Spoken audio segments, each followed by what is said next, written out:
अदाकार हैं सैफ अली खान। उन्होंने कहा है कि जी कम उम्र और ख़ूबसूरत ख़वातीन से शादी करें तो ज़िंदगी बहुत ज़्यादा खुशगवार गुजरेगी। मैं तो कहता हूँ एक बीवी के साथ गुजारा करो तो खुश रहो। मर्दों के हवाले से आप दोनों क्या मतलब इस उम्र में आके अपने आप को नहीं समझ नहीं, ये कोई वजह होगी, कोई खास तौर पर ये वजह होगी। ये इमरान खान की तरफ इशारा कर रहे हैं, ये शहबाज शरीफ की तरफ इशारा कर रहे हैं, ये कोई जाती तजुर्बा करना चाह रहे हैं, हमसे मशवरा मांग रहे हैं।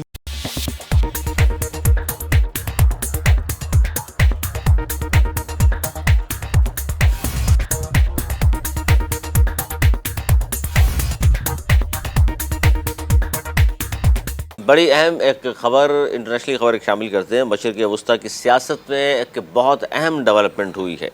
शिया सुन्नी जो एक तरफ कह लें कि आलमी जो मराकज़ हैं उसमें सुलह हो गई है जी। सऊदी अरब ईरान ताल्लुकात बहाल हो गए हैं। 2016 से जो ताल्लुकात ख़त्म हो चुके थे, अब सऊदी अरब चीन ताल्लुकात, चीन के सदर जो हैं जीपंग उनके सरबराही में और बराह रास्त मावनत से उनकी ये बहाल हुए हैं। और हालिया तेहरान में सऊदी अरब के शहर रियाज़ में ये सब कुछ, ईरानी सिफारतखाना खुलेगा रियाज़ में और तेहरान में सिफारतखाना खुलेगा सऊदी अरेबिया का, और ये सब कुछ हुआ है जी चाइना में। फिर ये सुलह हो गई। एक तो अनीस मंसूरी साहब, बहुत अच्छी बात है कि बहुत अरसे के बाद एक अच्छी खबर आई आलम इस्लाम के हवाले से कि सऊदी अरेबिया और ईरान के दरमियान ताल्लुकात अब बहाल हुए हैं और सब कुछ ये कराया है चीन ने। तो इसको किस तरह देख रहे हैं? इस खित्ते में इन दोनों की सुलह का, ये साथ चलने का जो आज़्म है, क्या तब्दीलियाँ लेकर आएगा? हाँ, बहुत शुक्रिया अली। और ये मेरा क्योंकि पसंदीदा सब्जेक्ट है तो आपने इंटरनेशनल इशू पर इस पर बात शुरू की। ये खबर 3 हिस्सों से बहुत ज़्यादा अहमियत अख्तियार कर गई है। अव्वल ये कि सऊदीया और ईरान, सऊदी अरब और ईरान का झगड़ा आज का नहीं बल्कि सदियों पर मुहित है, और सदियों पर मुहित इस तसादुम में हमेशा उतार चढ़ाव की कैफियत आती रही है मुख्तलिफ हालात और मुख्तलिफ वाक़यात में। जब तुर्किया का कंट्रोल था यहाँ पर, जब तुर्किया का असर रसूख था 19वीं सदी के अंदर, उस वक्त भी ये देखा गया था कि ईरान और वहाँ की जो गवर्नमेंट थी उसके दरमियान इसी सऊदीया के हवाले से बड़े ही तजाद पाए जाते थे। 1979 का जो काबा का हरम का जो वाक़या हुआ था, उसके बाद सऊदीया और ईरान के दरमियान ताल्लुकात मज़ीद कशीदा हो गए थे। और फिर जो गुज़िश्ता 30 सालों के अंदर यहाँ पर एक प्रॉक्सी वार लड़ी गई कि जिसमें बड़ा अहम एलिमेंट ये था कि बहुत सारे सुन्नी इलाकों के अंदर किस तरीके से मूवमेंट हुई, बहुत सारे जो हमारे शिया हज़रात हैं उनके यहाँ पर किस तरीके से हुई, यमन से लेकर शाम से लेकर पाकिस्तान से लेकर ये प्रॉक्सी वार पाकिस्तान के अंदर भी लड़ी गई। और उसके बाद ज़ाहिर है बहुत ज़्यादा ताल्लुकात ख़राब हुए। अब इन दोनों के दरमियान जो इस वक्त ख़ास तौर पे मोहम्मद बिन सलमान का आना और इस वक्त ईरान के अंदर एक नई सोच का परवान चढ़ना, ये एक बड़ा मायने रखता था। ये हो गया पहला पहलू। अब ये मिलकर किस तरीके से यहाँ पर बना है उस पर मैं दूसरे पहलू पर बात आता हूँ।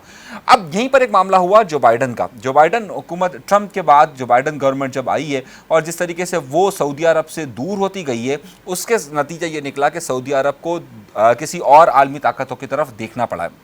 सऊदी अरब इस बारे में ज़रूर ये चाहता था कि जो बाइडन के साथ मामलात हुए, क्योंकि ट्रंप से तो इनके बहुत अच्छे मालूम थे, लेकिन ताल्लुकात थे, लेकिन जो बाइडन के साथ नहीं रहे। अभी ईरान के, अभी ख़ास तौर पर जो पेट्रोलियम मसनूआत की कीमतों में कमी के हवाले से भी सऊदीया से नेगोशिएशन बेहतर तौर पर नहीं हो सका, और वो नतीजा आपके सामने मौजूद है। और तीसरा और आखिरी पहलू यह है कि चीन बड़ी तेज़ी के साथ, अभी तक चीन बहुत सारे सियासी मामलात के अंदर मुदाखलत नहीं कर रहा था, ना ही खत्ते के अंदर उस तरीके से मुदाखलत कर रहा था, मगर गुज़िश्ता 6 महीनों के अंदर चीन ने पॉलिसी में, स्ट्रेटजी में तब्दीली की और वो बहुत सारे आलमी मामलात के अंदर एक बहुत बड़े प्लेयर के तौर पर, सालिस के तौर पर बैठना शुरू हुआ। ये बड़ी अहम बात मैं आपको बता रहा हूँ।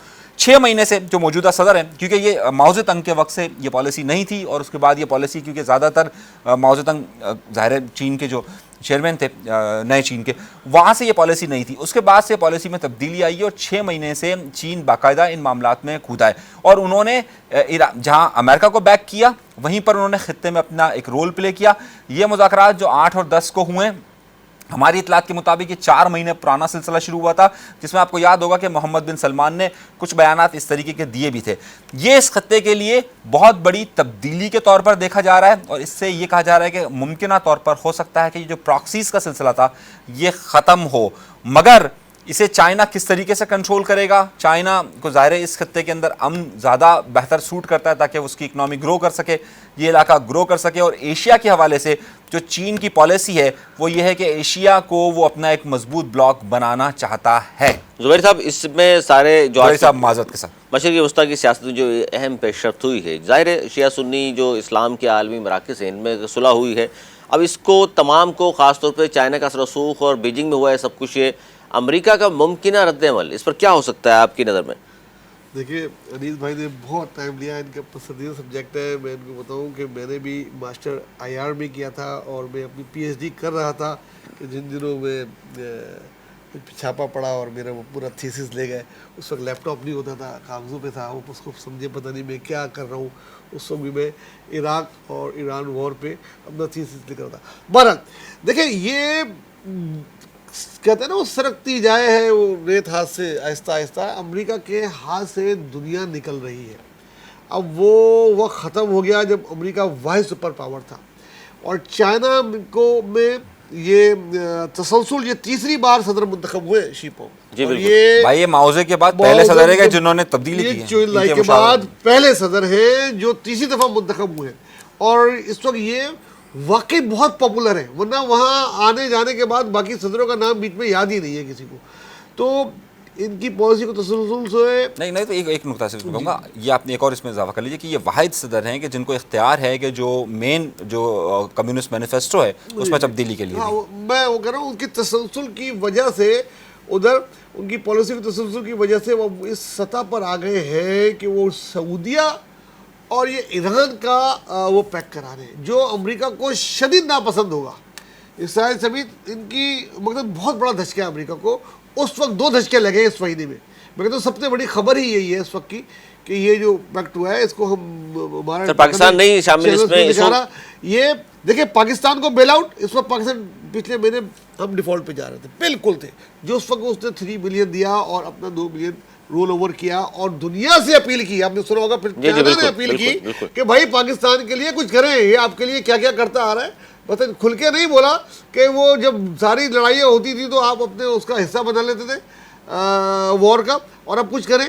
तो उन्होंने पाकिस्तान को आगे बढ़ के बेल आउट किया। अमेरिका और IMF सिर्फ देखते ही रह गए और अब जाके इन्होंने सऊदिया और ईरान में कर दिया और मुझे लगता है आगे जाके ये अफगानिस्तान की भी हेल्प करेंगे और इस पूरे खत्ते को ये लीड करेंगे। और ये खत्ता इन्होंने लीड कर लिया तो ये इसके बाद ये सुपर पावर होगी। ये एक इजाफा और इसमें करूंगा कि सऊदी अरब ने इस वक्त जो सऊदी अरब गेम खेल रहा है, जो खेल रहा है, बल्कि खेल क्या वो अपने ज़ाहिर मफादात हैं, वो इस वक्त जो रीजनल कॉन्फ्लिक्ट्स में, इलाकाई कॉन्फ्लिक्ट्स में कूदा हुआ था उससे बाहर निकलता जा रहा है। यहाँ वो ईरान से बात कर रहा है, वहीं पर आपने देखा होगा धसा दिया था उसको। नहीं वो अमेरिका के साथ भी एक जगह पे जा रहा है। लड़ाई, ईरान से लड़ाई।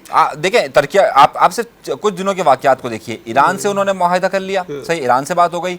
पिछले दिनों उन्होंने तुर्किया और सऊदी अरब के दरमियान एक मुआहिदा हुआ जिसके बाद जो उनके ताल्लुकात ख़राब थे वो बहाल हुए पिछले हफ्ते। आपको याद होगा कि उसके बाद इनकी बैंक की फाइनेंसिंग भी हुई।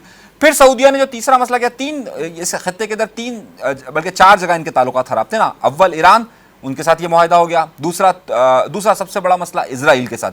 आप देखिए जो मुआहिदा इब्राहिमी हुआ है उस इब्राहिमी में सऊदिया नहीं है, लेकिन सऊदिया के आशीर्वाद वाले तमाम ममालिक उसके अंदर शामिल हैं। और कल इजरायली वजीर खारजा का यह बयान भी आना कि सऊदिया के साथ हमारी बातचीत, नेगोशिएशन चल रही है। तीसरा मसला तुर्किया का था, तुर्की के साथ उन्होंने मामला तय कर लिया। और चौथा मसला जो इन्होंने कुछ दिन पहले हल कर लिया वो कतर के साथ बुरे ताल्लुकात थे। कतर के साथ इनके बहुत ज़्यादा ताल्लुकात खराब हो गए थे। और आप देखिए जब कतर के अंदर वर्ल्ड कप हुआ तो जो कतर के बादशाह हैं वो और मोहम्मद बिन सलमान ने सारे मैचेस वहीं बैठ कर देखे उनके घर पे। बड़ी डेवलपमेंट थी ये। अच्छा जी, प्रोग्राम के वक्त क्योंकि बहुत कम है, जाते जाते की आखिरी खबर मैंने आपसे कहा था कि आज एक शोबिस के हवाले से खबर भी हमारे पास मौजूद है। अदाकार हैं सैफ अली खान और उन्होंने मर्दों को एक मशवरा दिया है। मैं चाहता हूँ कि ज़ाहिर है आप दोनों से भी इस हवाले से, ख़ास तौर पर ये नवीद ज़ुबैरी साहब इस हवाले से बेहतर रहनुमाई फरमाएंगे लोगों की। उन्होंने कहा है कि जी कम उम्र और ख़ूबसूरत ख़वातीन से शादी करें तो ज़िंदगी बहुत ज़्यादा खुशगवार गुजरेगी। सर क्या मतलब क्या है सर? इन्होंने 2 शादियाँ वैसे की हुई हैं सैफ अली खान साहब ने, पहली अमृता सिंह और दूसरी करीना कपूर से। सर क्या मतलब क्या है कम उम्र और खूबसूरत खवातीन? मैं कोशिश करता हूँ कुछ बताने की। देखिए सैफ अली खान की जो पहली शादी हुई थी मेरे ख्याल में वो अपनी से कुछ सालों बड़ी, कई सालों बड़ी अदाकारा से 7 साल बड़ी थी और ये 10 साल छोटी हैं। उसके बाद उन्होंने जो दूसरा तजुर्बा किया वो काफ़ी अरसे के बाद जब दूसरा शादी तजुर्बा होता है सर, बात तो सर सुन लेना यार आप। जब उन्होंने दूसरा तजुर्बा किया छोटी उम्र के साथ लड़की के साथ शादी करने का, तो वो उन्होंने मेरे ख्याल में पहली शादी के 8 या 10 साल के बाद दूसरी शादी की है, वो भी हो सकता है। तो वो सही 18 बता साल के सकते हैं। वो बड़ी उम्र के साथ भी गुजारा कर चुके हैं, छोटी उम्र के साथ भी गुजारा कर चुके हैं। हमने एक ही बीवी के साथ गुजारा किया और हम उसमें बहुत खुश हैं। और मैं तो कहता हूँ एक बीवी के साथ गुजारा करो तो खुश रहो। नहीं, इसमें जो अहम खबर मेरा- थी मेरा- मेरा वो ये अहम कह रहे मसला ये है हैं, वो ये लोगों कह को- रहे हैं सर कि कम उम्र और खूबसूरत।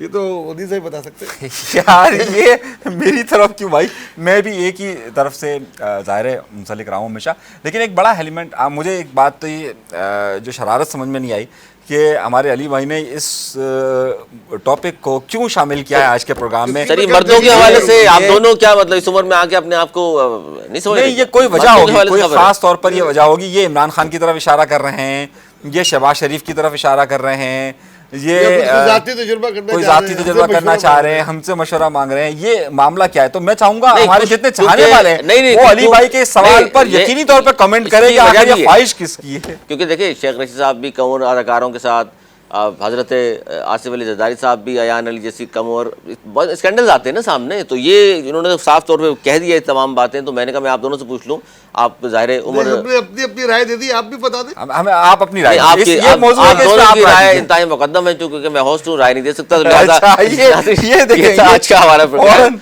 और आपकी आरा करेगा हमें इंतजार। अगले प्रोग्राम तक के लिए मेरे मौजूद मेहमानों को मुझे दीजिए इजाज़त। मौलाना की बात।